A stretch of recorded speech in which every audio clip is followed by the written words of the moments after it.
Ya, selamat sore saudara, kembali Bincang-Bincang Sore hadir menemani Anda selama 1 jam ke depan bersama saya Anelis Pramadani, dan sudah hadir narasumber kami di sore hari ini yaitu adalah Bapak Bambang Wiryanto SSI selaku Kepala Bidang Pencegahan dan Pemberdayaan Masyarakat BNNP DIY. Selamat sore Bapak. Selamat sore. Selamat sore, Alhamdulillah sehat? Sehat, Alhamdulillah. Sehat ya, tetap semangat ya sore hari ini. Semangat. Ya. Sehat tanpa narkoba. Sehat tanpa narkoba, harus seperti itu ya saudara di rumah. Dan di sini Anda bisa bergabung saudara untuk live interaktifnya di 027444776666. Dan kali ini kita akan membahas seputar narkoba ya Bapak ya. Betul. Untuk narkoba sendiri khususnya di daerah istimewa Yogyakarta ini seperti apa nih Bapak? Jadi permasalahan narkoba ini secara nasional ya itu sudah dikatakan darurat ya. Kemudian untuk di DIY sendiri ini di beberapa tingkatannya, ada pelajar dan mahasiswa, kemudian di tingkat pekerja, kemudian di tingkat ini rumah tangga. Nah ini hampir berimbang, ya, hampir berimbang 30% ya. Dan ini sudah merata. Kalau dulu itu fokus kepada remaja ya, anak-anak sekolah dan pelajar dan mahasiswa, tetapi sekarang sudah beralih ke pekerja, pekerja kemudian ya kalau imbangannya masih hampir sama 30%, 31%, kemudian 36% ya untuk pekerja. Ya.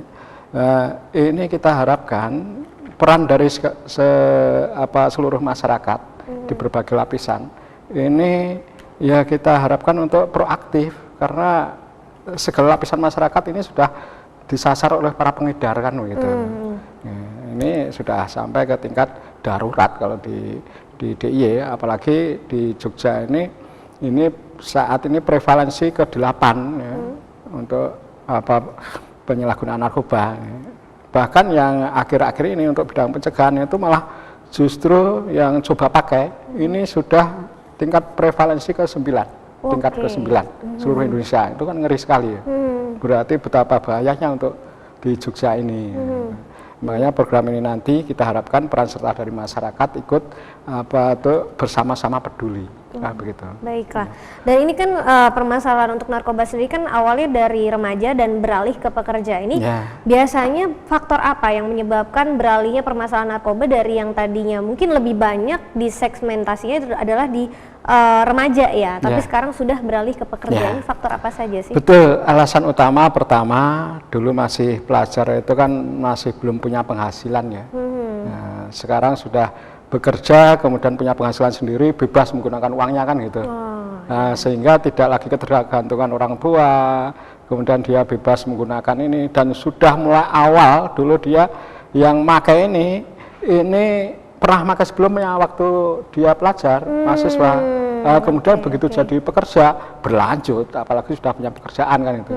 Kemudian yang kedua tekanan pekerjaan. Tekanan pekerjaan. Ya, karena kesubuhan, kemudian ditekan oleh atasannya untuk kerja ini itu dan sebagainya. Nah ini akhirnya stres ya, stres kemudian pakai doping dan sebagainya. Nah, akhirnya ya larinya ke narkoba gitu. Jadi dua hal ini kadang-kadang menjadi permasalahan. Nah, kemudian karena kesibukan kerja, kemudian pulang terlambat, kemudian ini, nah itu terpengaruh lingkungan juga. Nah, lingkungannya ikut mendukung. Terpengaruh lingkungan juga ikut mendukung, ya? Lembur, akhirnya ya itu terpengaruh lingkungan. Jadilah seperti itu. Iya. Kerja banyak. Betul. Dan ini seperti kan ada levelnya nih Pak, ada tingkatan tadi sempat dibilang coba pakai prevalensi. Nah ini prevalensi ini mungkin saudara di rumah belum banyak yang tahu. Tingkatan prevalensi dalam narkoba sendiri itu seperti apa sih? Jadi ini ada coba pakai, ada teratur pakai ya.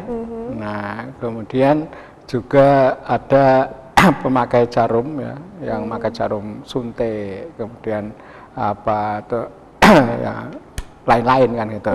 Tapi ini sebagian kecil saja. Yang jelas antara coba pakai dan pecandu ini menduduki prevalensi yang sangat tinggi kan gitu. Nah kalau pecandunya bisa ditekan, barangkali ada program rehabilitasi, ya. Kemudian ada gerakan-gerakan masyarakat yang berupaya untuk memberikan bantuan-bantuan konseling, kemudian pelaporan, ya, lapor ke IPWL, ya, program penjangkauan dan sebagainya. Nah, ini menyebabkan pecandunya yang teratur pakai itu turun. Nah, turun sampai saat ini dari penyalahguna di DIY itu sekitar 60.000 ya. 60.183. Ini apa tuh 17.000. Oh, langsung berkurangnya cukup banyak ya? Enggak, maksudnya ini dari 60.000 penyalahguna, 17.000 ini pecandunya. Oke. Nah, yang jadi masalah, yang coba pakai, pemakai baru nih, timbul malah lebih tinggi, 23.000. Nah, ini kan bahaya sekali. Dalam artian gini, yang sudah terlanjur menjadi pecandu, berhasil kita upayakan untuk direhabkan gitu, meskipun menurun. Tetapi apa artinya ketika itu sembuh misalnya, pulih misalnya ya, itu ada timbul apa tuh pemula-pemula, coba pakai yang baru, itu bahkan melebihi yang pecandu. Nah, ini sangat mengkhawatirkan. Kan, gitu. Makanya peran serta masyarakat dalam upaya apa tuh membentengi atau daya tangkal ya, itu sangat dibutuhkan sekali. Ini artinya bahwa permasalahan narkoba ini jangan sampai dianggap hal yang sepele, sangat enteng ya. Peran ibu rumah tangga ya, di keluarga, bentuk-bentuk harmonis perhatian itu perlu ditingkatkan lagi ya. Kan Dan itu. ini memang bukan hal yang sepele karena memang harus tetap diwaspadai ya. Dan justru karena itu masyarakat sendiri juga harus proaktif ya Bapak ya. Betul. Dan maka dari itu akan ada program diseminasi informasi. Nah, diseminasi ini seperti apa sih? Diseminasi informasi ini salah satu program penyebaran informasi ya. Jadi di BNNP itu ada 3 bidang, ya, bidang pencegahan dan pemberdayaan masyarakat, kemudian bidang pemberantasan, ada bidang rehabilitasi. Kemudian bidang pencegahan dan pemberdayaan masyarakat itu tujuannya untuk meningkatkan daya tangkal yang orang yang sehat itu tetap bertahan, jangan sampai mulai coba pakai.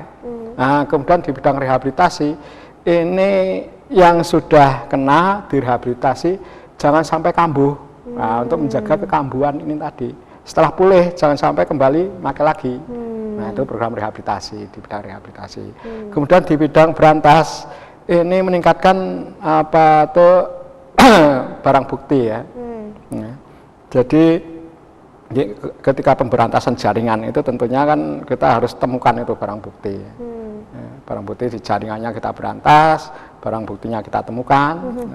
Nah, itu dibilang pemberantasan. Kemudian yang diseminasi informasi ini, diseminasi informasi sampai ke itu adalah salah satu program pencegahan dan pemberdayaan ya, yang bertujuan untuk memberikan informasi yang sebenarnya, menyebarkan informasi ya. Jadi di bidang pencegahan dan pemberdayaan itu ada program diseminasi informasi, ada bidang advokasi, dan ada bidang pemberdayaan masyarakat. Nah, yang kita bahas pada sore ini ada program diseminasi informasi. Diseminasi informasi kepada seluruh lapisan masyarakat di DIY. Betul. Nah, sebenarnya kalau dari BNNP DIY sendiri ini paling concern dan khawatirnya ini untuk lapisan masyarakat itu lapisan masyarakat yang seperti apa sih yang perlu diwaspadai banget nih? Ya, tentunya dengan keterbatasan anggaran kita tentu harus mengedepankan pada prioritas. Pertama, prioritas pada masyarakat yang rawan-rawan. Yang rawan tentang ada potensi di lingkungan penyalahgunaan narkoba. Pertama itu. Kemudian kita juga menyasar pada kelompok-kelompok yang aktif. Dalam artian karena kita punya keterbatasan SDM ya. Nah, kemudian dia nanti supaya menjadi penggiat-penggiat, ikut peduli. Nah, sehingga dia juga ikut menyebarkan informasi, ikut melakukan penyuluhan, ikut melakukan gerakan-gerakan yang bisa mencegah penyalahgunaan narkoba di lingkungannya. Nah, jadi kita berjalan, Mbak. Jadi antara program pencegahan, kemudian daya mas sebagai penggerak. Nah, ini jalan bersama-sama. Yang satunya membentuk penggiat, kita latih, kemudian kita kasih pengetahuan, nah, kemudian dia nanti ikut sebagai perpanjangan tangan dari kita. Oke, baiklah. Dan sepertinya ini masih akan sangat seru saudara, tapi mohon maaf sekali nanti habis ini akan dilanjutkan lagi karena sesaat lagi akan diantarkan breaking news dari Jakarta.